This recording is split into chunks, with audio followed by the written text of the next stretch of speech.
Hello, this is John O'Farrell interviewing the Prime Minister. You've heard of Frost Nixon. This is Blair O'Farrell, soon to be coming to the West End, and Keanu Reeves is going to be playing my part, I understand. I think it's going to be Michael Sheen for you every time, I'm afraid. Have you seen your portrayal of yourself in the movies? I haven't. Okay, straight answer. Now look, the questions that have been posted on the United Kingdom and on the State of the Nation. We've got elections coming up in Scotland, Wales and in parts of England. I'm going to play in a clip straight away. This is from James Harrison from Scotland. My name's James Harrison. I'm 17 years old and I live in the Scottish borders, but I was born in London. Do you think there should be further changes to the way devolution works?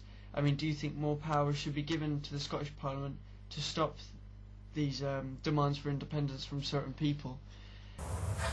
Okay, what do you say to that? I don't think it really is about the powers. I mean, you know, that debate will go on, but actually the Scottish Parliament now has immense powers. I mean, it's got powers over, obviously, economic development, but education, health, law and order policy. Yeah. You know, vast, but tourism, all local planning.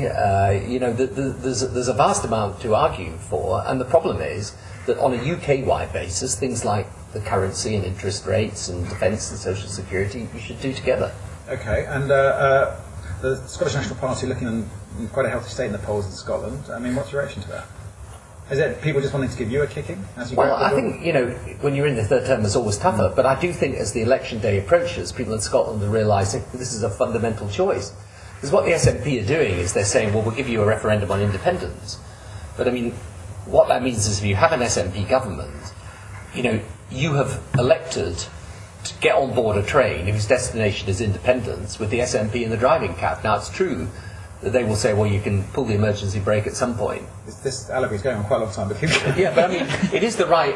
Okay, and we want to pull the emergency stop. Well, you don't want to be in a situation where you're heading down that track. That's the point, because it will blight the economy and cause all sorts of problems and difficulties. And why?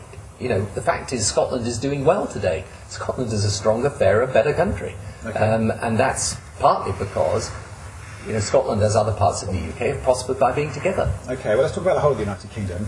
I've got a question here from a Stuart A. Carter, 007, who says, don't you think it's about time we got tougher on immigration? Do you feel that too many people take advantage of our socialist system? Chance will be a fine thing, Stuart.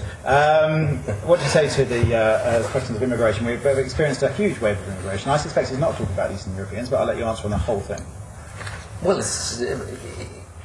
if you were to sit around the table with any group of leaders in the Western world today, and you said, what was your major domestic issue? They would say either healthcare, pensions, or immigration. And this is a problem for all countries because you've got global mass migration and you've got open borders. I mean, we have, what, 90 million, 100 million people flow through the UK every year. The vast majority of those people do it both legitimately, but also you need them. They're part of your economy. Right. So, and it's also true that, in fact, countries that have an open view of the world tend to do better. It's one of the strengths of this country. However, I think people do find that they all feel that they've just got no control over it at all. And I think what you need is a combination of two things. First of all, you need to make the case for a sensible migration policy and actually proclaim the benefits that many migrants bring to this country. But secondly, you do need better rules that control it. And that's why we're introducing the point system for people who come to this country, and why in the end you will need a system of identity. I mean, I know people don't want to hear this argument often, but without identity cards there is no way you can control illegal migration. Okay.